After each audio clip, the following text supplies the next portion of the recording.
Le rat des ongles. Si tu continues à te ronger les ongles, le rat des ongles va entendre ton grignotage. C'est ce que me disait ma mère à chaque fois que mes incisives s'occupaient du bout de mes doigts. Si tu continues à cracher tes ongles partout, le rat des ongles va sentir leur odeur et trouvera notre maison. C'est ce que me disait ma mère pour stopper cette mauvaise habitude qui s'était peu à peu installée au cours de mon enfance. Heureusement, mon père me rassurait, me disait que le rat des ongles était une invention de ma mère qui n'existait pas. Si tu continues à cracher tes ongles dans ta chambre, l'horrible rat des ongles grignotera tes doigts dans ton sommeil, puis fera un nid sous ton lit. C'est ce que me disait encore ma mère. Si tu continues à manger tes ongles dans ta chambre, l'horrible rat des ongles fera un trou dans ton ventre et ira les chercher au fond de tes entrailles. C'est ce que me disait ma mère pendant ma préadolescence. J'étais onychophage, ce qui signifiait que je ne pouvais pas m'empêcher de ronger mes ongles. C'est venu progressivement, au fur et à mesure que je grandissais et découvrais les horreurs de ce monde et le caractère très agaçant de ma mère. Oui, ma mère était ma cause principale d'anxiété. J'étais une petite paisible calme. J'étais son exact opposé. Ma mère était une tornade, une pelote de nerfs qui n'arrêtait pas de nettoyer ce qui était déjà propre, de rendre parfaite une maison déjà parfaite, de courir aux quatre coins du jardin pour ramasser la moindre feuille morte. Comme ses refrains sur le rat d'ongles s'usaient et me faisaient aussi peur qu'une tasse à café, ma mère a mis en pratique d'autres techniques.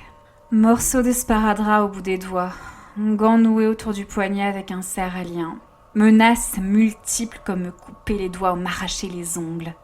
Bien sûr, elle parlait plus qu'elle n'agissait réellement, et hormis les gants et les sparadraps, je n'ai subi aucun sévice. De toute façon, mon père n'aurait pas accepté que maman me fasse du mal. Et puis un soir, le rat des ongles est entré dans ma chambre. J'avais 13 ans. Vers 1h du matin, alors que je venais de poser mon smartphone sur ma table de nuit et d'éteindre ma lampe, la poignée de la porte a cliqueté avant qu'un ray de lumière n'en dessine le cadre.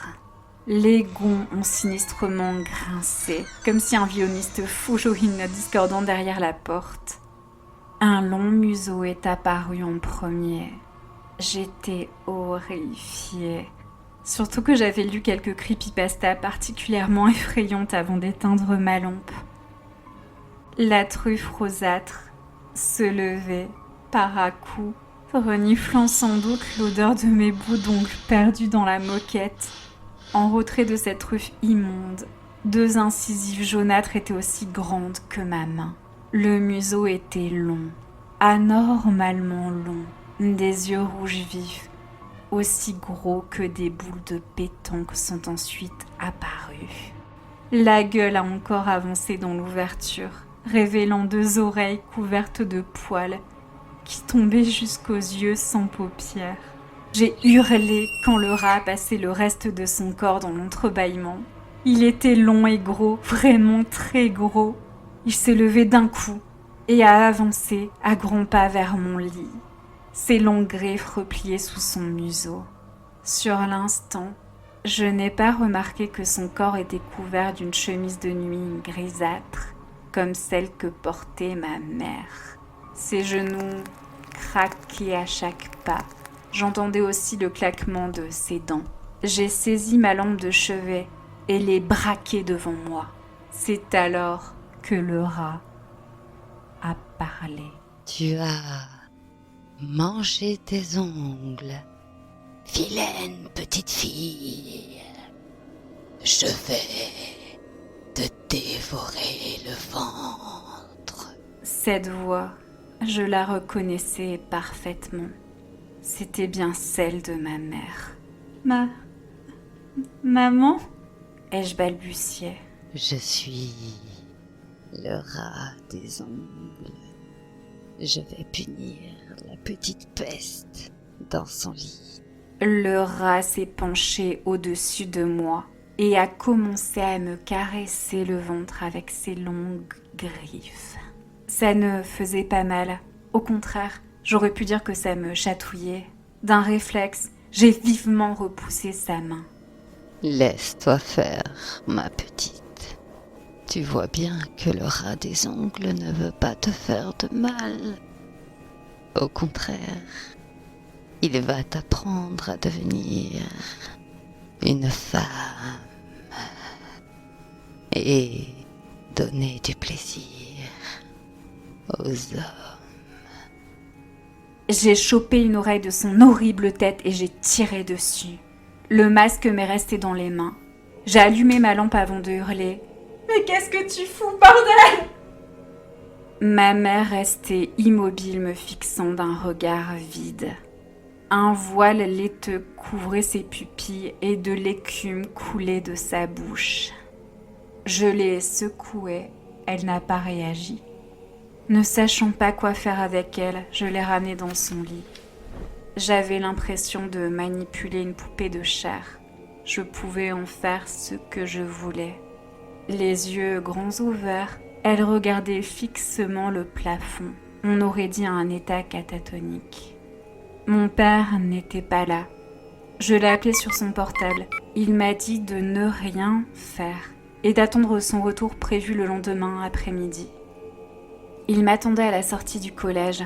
Dans la voiture, je lui ai reparlé de la nuit précédente en détail. Son visage est devenu grave. Il a profondément expiré d'un air résigné. Une fois à la maison, il m'a demandé de le suivre jusqu'au grenier. D'un vieux carton poussiéreux, il a sorti un album photo qui m'était totalement inconnu. Il a feuilleté plusieurs de ces pages épaisses, remplies de vieux clichés en noir et blanc, avant de le tourner vers moi. Je te présente un homme que tu n'as jamais connu. Ton arrière-grand-père. Enfin, si tu préfères, le grand-père de ta mère. Un vieux monsieur vêtu d'un costume noir et d'une chemise blanche était assis sur une chaise, les jambes croisées, les mains jointes sur ses genoux. J'ai tout de suite détesté son regard et son petit sourire en coin. C'est à cause de lui tout ça. A dit doucement mon père. Tout ça quoi ? Le comportement de ta mère. Le rat des ongles. Une boule a grossi dans ma gorge au fur et à mesure que papa me contait l'histoire de Séverin, mon arrière-grand-père maternel. Soldat de la Première Guerre mondiale, il a combattu 2 ans dans les tranchées de la Somme. Un éclat d'obus l'a plongé plusieurs jours dans le coma. À son réveil, il n'était plus le même. Avait un comportement agité, se rongeait les ongles, hurlait que des rats couraient autour de son lit et voulaient le dévorer comme dans les tranchées. Un médecin a eu la mauvaise idée de soigner le mal par le mal. Sa thérapie a consisté à lui démontrer que le rat était un animal très utile, un éboueur de la nature. Le médecin a poussé l'expérience jusqu'à fabriquer une tête de rat et des griffes. Séverin hurlait à chaque fois qu'il voyait cette bête à taille humaine, puis son cerveau s'y est peu à peu habitué. Au bout de 3 longues années, il était guéri de sa phobie. Comme cadeau de départ, le médecin lui a offert son costume de rat. De retour chez lui, Séverin profitait de sa femme et de ses 3 filles, Séverine, Odette et Madeleine. Séverine était ma grand-mère, la mère de maman. Les pensions d'invalidité et de guerre de mon arrière-grand-père n'étaient pas bien grosses, mais suffisantes pour vivre décemment. Leur existence était paisible, jusqu'à ce que la petite Madeleine soit retrouvée morte sous son lit, dans la chambre commune des 3 filles. D'après mon père, son corps était couvert de morsures et de plaies profondes, comme si on avait mangé sa chair.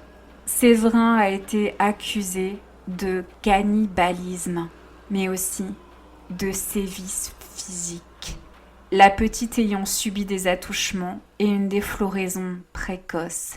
Séverin a toujours clamé son innocence, d'autant plus que les morsures sur Madeleine avaient la taille d'une mâchoire d'enfant et de petite bête. Malgré les services rendus à la nation et le manque de preuves, la justice avait besoin d'ordre et d'un coupable en cette période trouble d'après-guerre. Mon arrière-grand-père fut décapité en place publique. Sa femme mourut de chagrin quelque temps après, laissant Séverine et Odette orphelines. Elles furent récupérées par une cousine éloignée. Comme seul souvenir, ma grand-mère a gardé le costume de rat de son père. L'histoire se poursuit par le début des troubles mentaux de Séverine, peu après la naissance de Judith, ma mère. Cela a été graduel. Ma grand-mère n'a été déclarée schizophrène qu'à l'adolescence de maman. Mais que s'est-il passé depuis son enfance? Maman a-t-elle subi des sévices, des attouchements? D'après mon père, Séverine avait connu de nombreux hommes après la mort accidentelle de Christian, mon grand-père, et que peut-être l'un d'eux avait abusé physiquement de ma mère alors qu'elle n'était qu'une enfant. Comment avait-elle appris l'existence du rat des ongles? Ma grand-mère portait-elle le costume de rat de Séverin pour lui faire peur? Je n'ai jamais vu ma mère se ronger les ongles et sur les photos de famille, ses mains paraissent normales. De récentes études sur les troubles comportementaux intergénérationnels ont démontré que des traumatismes vécus par les parents ou les grands-parents laissaient des traces à leur descendance. Ma mère n'aurait-elle donc rien vécu de tout ça? Aurait-elle agi inconsciemment sans vraiment comprendre ce qu'elle faisait? Mais dans ce cas, qui lui aurait donné le costume qui dans mon souvenir était neuf? Où était passé ce déguisement? Mon père ne l'a jamais retrouvé comme il n'a jamais retrouvé la trace de son achat. Aurait-on donné à ma mère ces horribles artifices? Dans quel but? Pourquoi? Qui est venu le reprendre? Mon père a souvent tenté d'en savoir plus sur l'enfance de ma mère, mais elle restait aussi muette qu'une tombe. Elle aurait quitté papa s'il l'avait forcé à avoir un psy. Malheureusement, son amour pour ma mère a toujours été le plus fort. Qui a dit que l'amour rendait aveugle? Si j'ai un avis à donner, je pense que mon père aurait dû forcer Judith à consulter, car ce qu'elle m'a fait subir avec son rat des ongles a laissé des traces et des peurs en moi. J'ai aujourd'hui 22 ans. Je suis enceinte de 7 mois d'une petite fille. Depuis quelques jours, j'ai envie de me ronger les ongles et les sinistres refrains de ma mère passent en boucle dans ma tête. J'hésite à me faire aider. J'hésite à en parler à mon mari ou à mon père. J'ai peur qu'ils me prennent pour une folle et me retirent mon bébé. Et vous, avez-vous un membre de votre famille qui se ronge les ongles? Connaît-il le rat des ongles? Pouvez-vous m'aider à mieux dormir la nuit? J'ai peur. J'entends gratter sous mon lit. Je vois de petites ombres courir autour.